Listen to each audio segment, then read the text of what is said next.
19 оны үндсэн хуулиар одоо парламентын засаглалтай орон гэдэг утгаараа энэ засаглалын одоо мөн чанарыг тодтогоход ерөнхий сайдын эрх мэдлийг нэмж өгсөн шүү дээ. Өмнөх бусад үеэсээ хамаагүй давуулж нэмж өгсөн. Тэгээд энэ үндсэн хуулийн 39-ийн 4-т байж байгаа. Ерөнхий сайд өөрөө ерөнхийлөгч их хурал танилцуулж тэгээд өөрөө томилж огцруулна гэж заасан байж байгаа. Тэгэхээр энэ ерөнхий сайдын бүрэн эрхийн асуудал. Би одоо энд ямар нэгэн улс төр ярихгүй. Би цэвэр хууль ярина.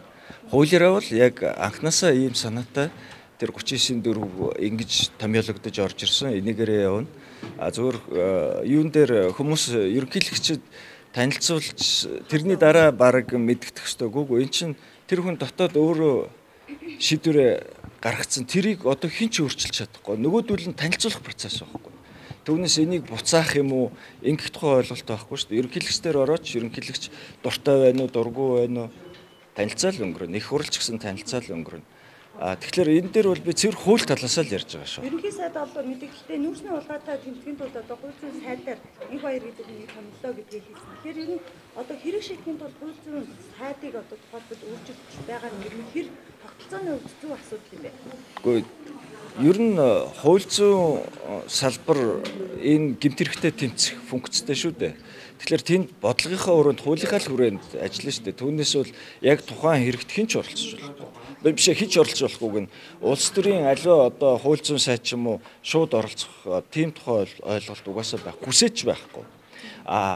Харин гэмт хэрэгтээ тэмцэх энэ үйл ажиллагааг бодлогын үүднээс одоо хууль тогтоомжийг илүү сайжруулах үүднээс энэ дээр одоо бодлого гаргаж бол хууль зүйн яам ажиллана шүү дээ.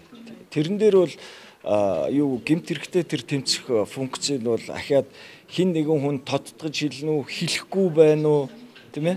Тэр нүүрсний хулгай байна уу, өөр ямар гэмт хэрэгүүд байна. Энэ бүгд дээр энэ одоо хуулийн хүрээнд хууль хяналтын байгууллагууд ажиллаж явах ёстой. Энэтэй одоо холбогдсон тэр бодлого бичиг баримтууд нь боловсруулагдаад гарч явах ёстой бол тэрэн дээр нь ажиллаж явах ёстой. Төсөв мөнгөөр нь хангах тал дээр ажиллаж явах ёстой. Энэ боломжийг бүгдийг хангаж ажиллах үр бүхий яам бол хууль зүйн яам шүү дээ. Хууль зүйн сайд Мөнхбаатарын хувьд одоо ямар нэгэн байдлаар алдаад зөрчил гэдэг юм уу ийм зүйл гаргаагүй байхад ерөнхий сайд шууд чөлөөлж байгаа нь бол бүрийн эрхийн асуудал. Гэхдээ яг энэ дээрс ингээ харах юм бол Монгол Ардын намын даргын зодон бол ерөнхийдөө энэ хувь шүүхийн байгууллагыг энэ зодонд татан оролцуулж ин гэж харж дүгнэж буцаар байна да. Та энэ дээр ямар энэ бол таны л дүгнэлт байна. Би бол одоо кабинетийн гишүүн биш шүү дээ.